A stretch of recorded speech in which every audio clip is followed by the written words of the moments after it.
and hello everybody, welcome back to my YouTube channel ZK English Mastery. So today I'll be going to discuss with you all O Captain My Captain poem by Walt Whitman. So let's get started, and if you find this video helpful then please don't forget to like, share and subscribe to my YouTube channel.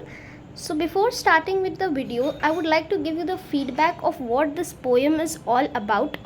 So this poem is basically an elegy written in response of death of Abraham Lincoln who died during an civil war.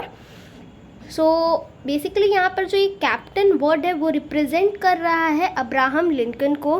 तो जब जब ये poet captain बोलेंगे तो इसका मतलब वही है कि he is referring to Abraham Lincoln. So let's get started. O captain my captain, our fearful trip is done. O captain, मेरे कैप्टन, हमारा ये फियरफुल ट्रिप ख़त्म हो चुका है. Now you will ask me what is this fearful trip. So this fearful trip, the fearful trip, an American civil war which was fought against the southern states of USA to give African slaves dignity and freedom. Basically ये fearful trip वो है, एक American civil war था जिसे southern states of USA के साथ उन्होंने लड़ा था. क्यों लड़ा था? क्योंकि उन्हें कुछ अफ्रीकन स्लेव्स थे, उन्हें दोबारा आज़ादी दिलवानी थी. ऑलराइट, तो अभी आपको पता चल गया कि ये कौन सा फियरफुल ट्रिप था और ये क्यों लड़ाई हुई थी और क्यों अब्राहम लिंकन का डेथ हुआ. Alright, now coming back to the poem. The ship has weathered every wreck, the prize we sought is won. So in this line, the ship has weathered every wreck. इतने दूर का मतलब है कि इस ship ने हर एक स्टॉर्म को झेला, हर एक तूफान को झेला, बट जिस लड़ाई के लिए हम निकले थे वो हमने जीत लिया. The port is near, the bells I hear, the people all exulting. अब हमारी मंजिल करीब है और मैं वो आवाज़ सुन सकता हूँ, वो बेल्स मैं सुन सकता हूँ. वहाँ के लोग जो है, हमारे लोग हमारे मंजिल में हमारा इंतज़ार कर रहे हैं. मैं वो बेल सुन सकता हूँ, वो लोग कितने खुश हैं, उनकी खुशी महसूस कर सकता हूँ. While follow the eyes study Neil, I the vessel gleam and daring. While follow the eyes study Neil, the vessel gleam and daring. उनकी वो खुशी भरी आँखें आपका इंतज़ार कर रही हैं कैप्टन. उठिए इस शिप ने, और the vessel grim and daring का मतलब है कि इस शिप में जितनी खुशी थी इस जंग को जीतने की, उतना ही इस शिप में एक उदासी भी था. क्यों था वो नेक्स्ट लाइन में आइए. But O heart heart heart, O the bleeding drops of red, where on the deck my captain lies fallen cold and dead.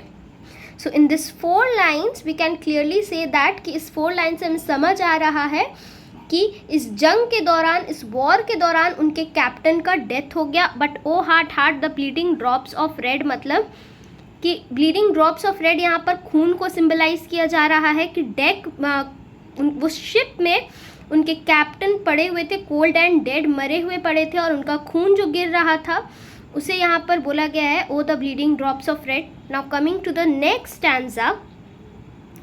O captain my captain, rise up and hear the bells. O captain, उठिए और उठकर इन सारे bells को सुनिए.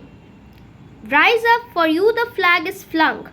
उठिए, आपके लिए ही इस फ्लैग को लहराया गया है. फ्लंग का मतलब है लहराना. For you the bugle trills, for you bouquets and ribbon reds, for you the shores are crowding. यहाँ पर नेक्स्ट लाइन में बोला है कि आपके लिए ही ये सारे बकेट्स लेकर खड़े हैं, बुकेट्स लेकर खड़े हैं, और ये जो मंजिल में हमारे जो है जितनी भी क्राउड है, जितने भी लोग खड़े हैं, वो सब आपके लिए ही है.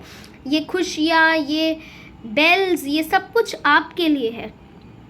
For you they call, they swaying mass, their eager face turning. ये जो उनकी आँखें, उनकी खुशियाँ, देयर ईगर फेस टर्निंग, मतलब एक्साइटमेंट जो है, वो सारी एक्साइटमेंट उनके किस लिए है? आपसे मिलने के लिए है. Here captain dear father. Now in this line the poet calls captain as their father, as his father. तो इस लाइन से हमें ये समझ आ रहा है कि वो जो पोएट है वो कैप्टन से एक एक फादर वाला रिलेशन शेयर करते थे, उन्हें एक फादर की तरह रिस्पेक्ट करते थे. It is some dream that on the deck you have fallen cold and dead. बोल रहे हैं इन दोनों लाइन में कि क्या ये मेरा कोई सपना है कि मैं आपको देख रहा हूँ मरा हुआ? ये बेशक मेरा कोई सपना ही होगा कि आप मेरे सामने मरे हुए हैं, आप ये असलियत में नहीं मरे हुए हैं। Now I guess I have missed this line. So this arm beneath your head, मतलब वो पोएट अब कैप्टन के यानी कि अब्राहम लिंकन के सिर के नीचे अपना हाथ रख कर कह रहे थे, क्या ये कोई ख्वाब देख रहा हूँ मैं जिसमें आप मरे हुए हो? Now coming to the last stanza, my captain does not answer, his lips are pale and still. बोल रहे हैं मेरे कैप्टन मुझे जवाब नहीं दे रहे हैं, उनके लिप्स पेल एंड स्टिल है। इसका मतलब उनके लिप्स स्टिल मतलब एक जगह पर रहना, बिल्कुल हिलना नहीं डुलना नहीं। तो उनके लिप्स कैसे मरने के बाद एकदम वाइट हो गए हैं, एकदम एक जगह पे कुछ हिल ही नहीं रहे हैं, कुछ मूवमेंट नहीं हो रहा है। My father does not feel my arm, he has no pulse nor will. तो वो बोल रहे हैं My father does not feel my arm, जैसे मैंने आपको बताया पिछले स्टैंजा में कि पोएट जो है वो अब्राहम लिंकन के साथ एक फादर वाला रिलेशन शेयर करते थे। तो again in this line he is symbolizing him as his father. तो वो बोल रहे हैं कि वो जो हाथ उन्होंने उनके सिर के नीचे रखा था अपना आर्म, वो फील नहीं कर पा रहे उनके captain. And he has no pulse nor will मतलब एबिलिटी, उनके अंदर कोई चीज़ हिलने डुलने की एबिलिटी नहीं है, कोई पल्स नहीं है। This ship is anchored safe and sound, it's voyage closed end done. Now अब शिप सेफली अपने मंजिल में पहुंच गया है। From fearful trip, the victor ship comes with an object won. Now this line is very important. ये line के ज़रिए आप बहुत अपने आंसर को एक्सपैंड कर सकते हैं। ये लाइन का मतलब है कि एक fearful trip, कोई भी चीज़, कोई भी जीत एक प्राइज़ के साथ आती है। Victory comes with a price. कोई भी चीज़ जीतने के लिए आपको एक कीमत चुकानी पड़ती है। This line means that exult O shores and rings O bells. सारे bells but I with mournful tread walk the deck my captain lies fallen cold and dead. Now वो बोल रहे हैं सब तो चले गए, अपने परिवार से मिले, खुशियाँ मनाई इस फेयरफुल ट्रिप को जीतने की, but I with mournful tread मतलब दुखी कदम, मैं अपने दुखी कदमों के साथ वहाँ से गुजरा जहाँ पर मेरे कैप्टन कोल्ड और डेड पड़े हुए थे। मैं फिर वहाँ से गुजरा, जहाँ गया जहाँ उनके कैप्टन कोल्ड और डेड पड़े हुए थे। ऑलराइट, आपको समझ आया ये एक्सप्लेनेशन? आई होप मैंने जितने भी टॉपिक्स हो सकते थे इम्पॉर्टेंट मैंने इस वीडियो में कवर किए हैं। Now coming to the main themes of this poem.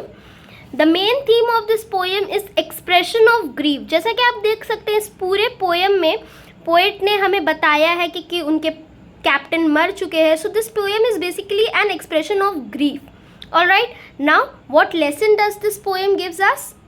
Victory comes with a price. जैसे मैंने आपको बताया हर एक जीत के लिए आपको एक कीमत चुकानी पड़ती है। ऑलराइट गाइस, सो अगर आपको ये वीडियो अच्छा लगा हो तो प्लीज़ इसे लाइक कीजिएगा और अपने फ्रेंड्स के साथ शेयर कीजिएगा जितना हो सके। एंड ऐसे और भी इंफॉर्मेटिव वीडियोस के लिए मेरे चैनल को सब्सक्राइब कीजिएगा। Alright, bye bye.